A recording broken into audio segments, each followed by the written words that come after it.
Here are 10 things you should know on MPC Live 2 as a beginner. Now, this is not a guide to get started, but I have many videos on my channel that cover various topics that I'm going to briefly go over in this video. But for now, this is just to help you improve your workflow, and you want to watch until the end because the last 3 tips are very useful, and the 5th one for sure is one you need to know. So let's start with number 1, how to use the other pad banks. In total, you have 128 pads you can use since there are 8 pad banks, which is labeled A through H. And if you click them, you can see that on the bottom left, it says Bank A, Bank B, and so forth, Bank C, and Bank D. Now to access the other 4 banks, which is labeled from E, F, G, H, you just want to double click, and you can see that it goes from red to yellow, making it a lot easier to know which bank you're on. But let's say you want to go to E to F. But when you press it, it goes back to B. So you want to hold down shift and then you're able to go through them without it going back to the first 4 banks. And just a bonus tip, let's say you have your 808s or you are on a plugin of your choice. Let's say you're playing in an octave and you actually want to go to a lower octave. You could do that very fast by hitting the pad banks. So I could go down to go lower and even lower. And I can still use E, F, G, and H to go to very high octaves. As you can see, it's not color at the top because this is like the highest.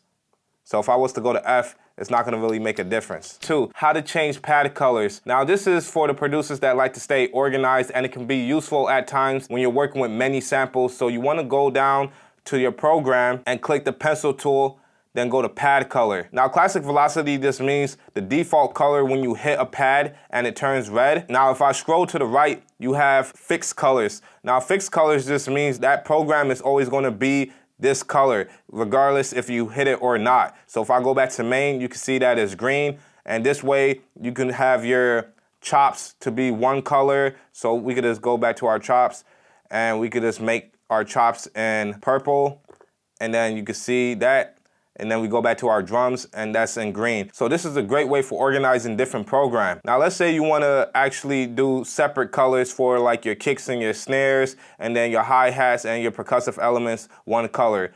You could easily do that by clicking single pad, and you can see the labels of the pads that are in use. So I could click a color that I like and make the kick and the clap red.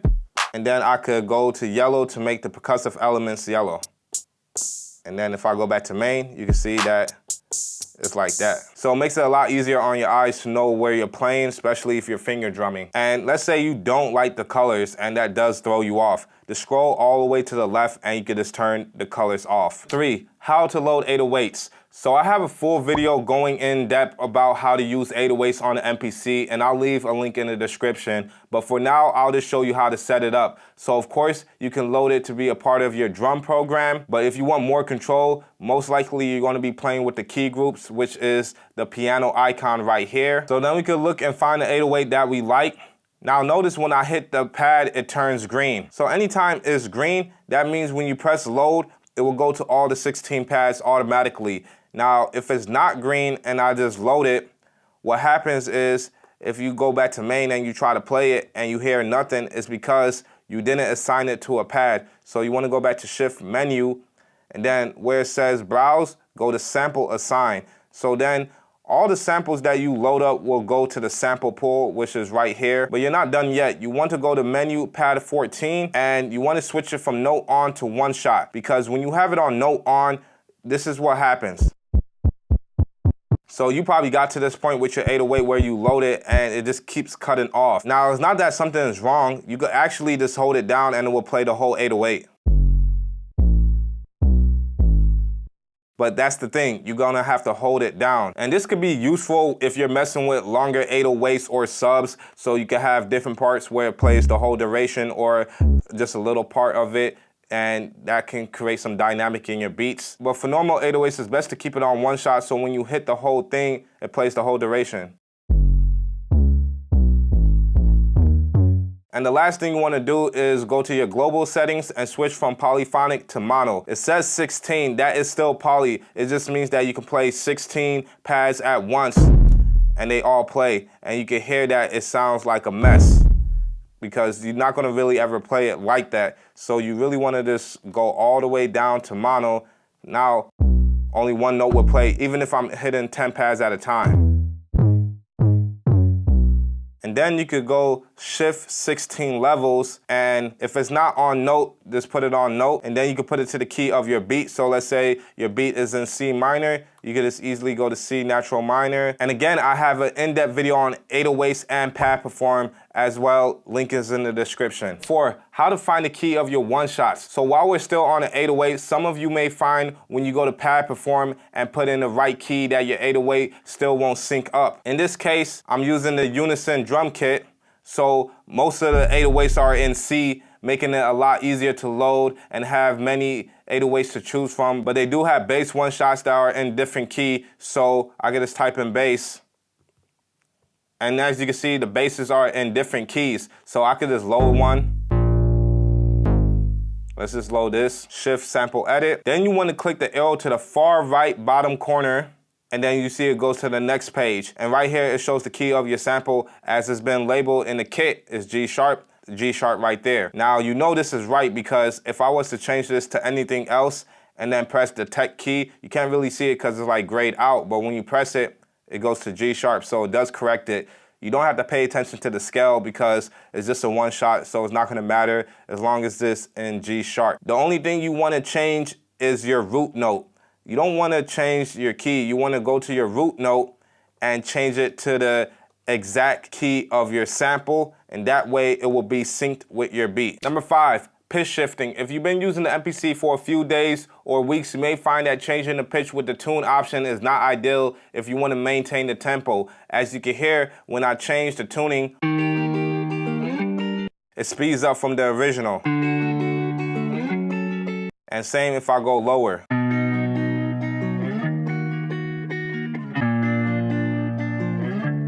But don't get me wrong, I definitely still use this feature, especially if I have like a slower melody that I want to speed up or a fast melody that I'm sampling, I want to slow it down.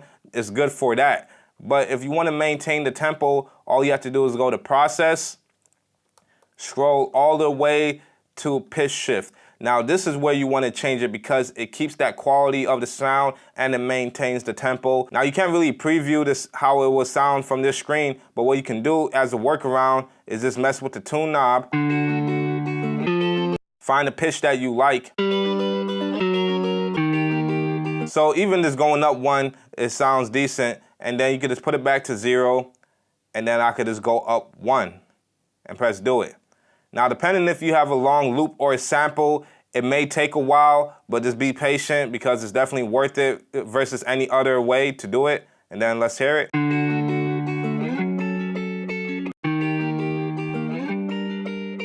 And then let's say you want to just pitch it up more.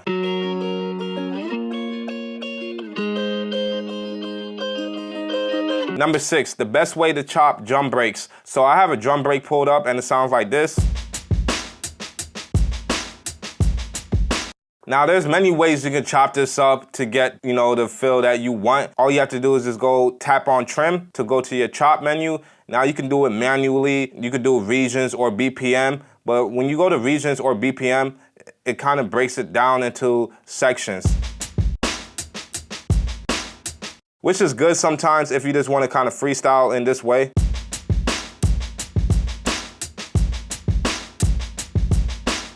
But if you actually just wanted to play the kick individually and the snare individually, what the best option is to go to threshold, because threshold detects all the transients. Therefore, I could play individually now. So, and you hear, I'm trying to play the hi-hat and the kick is just cutting off. So what you're gonna wanna do is, after you convert it, new drum program using slices, and go to our drum program. I wanna go to menu pad 14, go to the global, take it off of mono and put it on polyphonic so that I can play the kick and the hi-hat.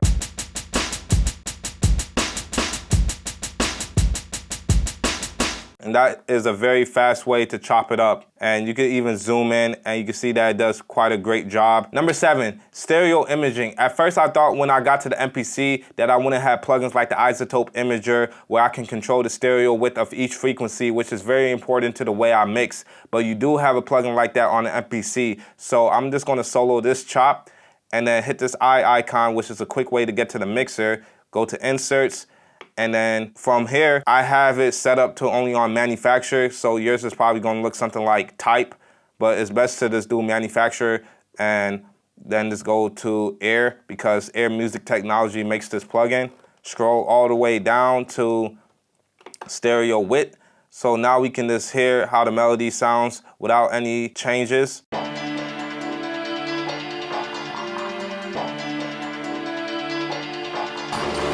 I could put this whole thing in mono by just turning down the width to 0.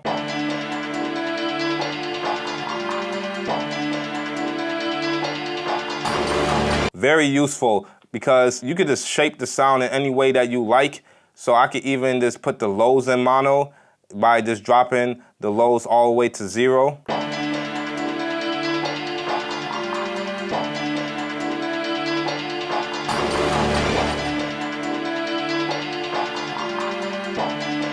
Very subtle, but this is what I like to do when it comes to my mixing because if you have your low end in stereo, it could get very muddy in your mix. So it's good to just put that in mono. And yes, you can always use the EQ, cut off the low end, but you want more methods than just, you know, the typical way of doing things because sometimes you may like the low end and you don't always have to cut the low end of your sound, but you just gotta reshape it to make room. And I could always use the EQ after and still have the lows in it. And I could even mess around and spread the highs a bit more or even spread the mids a bit more.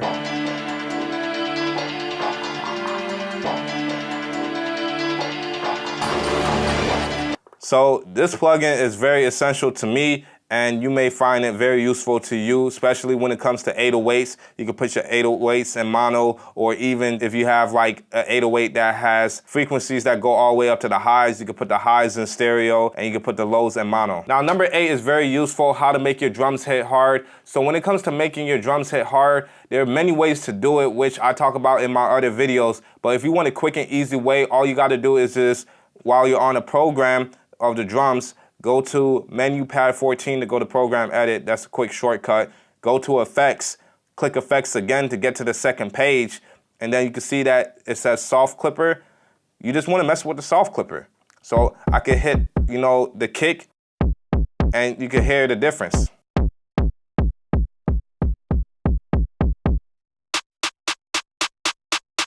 Bring up the snare, bring up the hi-hat. So now when I play in context, let's hear it.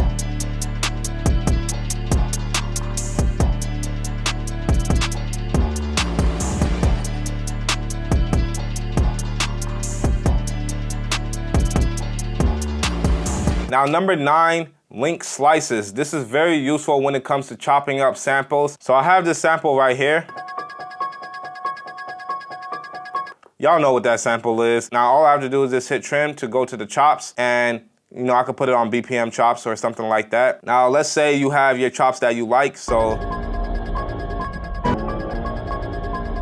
But sometimes you just want to readjust a chop. So for instance, like chop 12, you know, I actually want to just kind of mess with it and bring it like all the way up or something. Now you can see I just got rid of chop 11 if I do that, but if I take it off link slices, I could go past chop 11, still keeping chop 11 the way it is, but then I can still have my chop 12 start from here. Which is very useful because then now I could just make new chops like. Or just simply, you know, going to different parts and just kind of changing the starting point. And it keeps the same duration for all your chops. It doesn't affect one another as if I had it on link slices. Now number 10 is for those that are wanting to like explore what the XYFX are about. And if you don't know what the XYFX are, it's just like kind of stuff like gross beat and all that. Even though they got the flex beat out, I still like the XYFX. So being on a program that you want it to affect, you go to XY, bottom left corner. Now, you want to change it from output 1 and 2 to program. And you want to do that because on output 1 and 2, you can't really record your effects from output 1 and 2. But I do have an in-depth video on XYFX that explains a workaround of how to do it. But we're just going to go all the way down to program, insert XYFX. Now, keep in mind, it does count as a slot in your mixer. So if I was to go here, you can see that I have it pulled up right there now. So just keep that in mind. Let's go back to XY, and you can see from the setup, and you could click in, and you have all these different effects that you can use, and they sound something like this.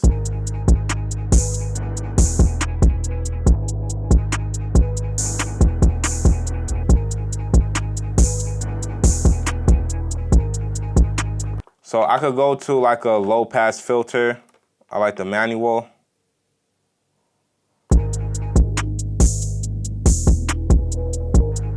So let's say I just wanted to mess around like that, and yes, you have all these different settings that you can use, but I'm just going to keep it the same and just click setup just so I can have the full screen. This automation button right here is on read, which is in green, but once you hit it, it's going to turn red, and that's going to stand for write. So now I could press play, and I could even just do overdub play start to start from the beginning and have that count in, or you could just press play and you could just still record it that way. But I'm just gonna do overdub and play start.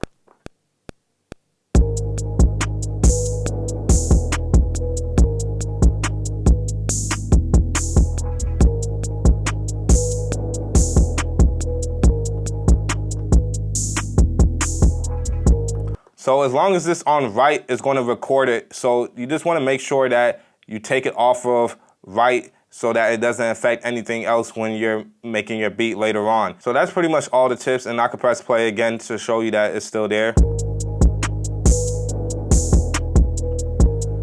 And a bonus tip is you can mess around with the mutes and have like a certain section be a low pass filter and then switch back to the other chop that doesn't have the XYFX. And the way you would do that is just simply duplicating the program, having one program with the XYFX and not having the XYFX on another, and that way I can use my mutes and switch off that way. I hope this video has been useful to you, and if you found value in this video, like and share and subscribe and share with your other producer friends. And if you want more tips like this video, I recommend watching these two next. Thank you and peace.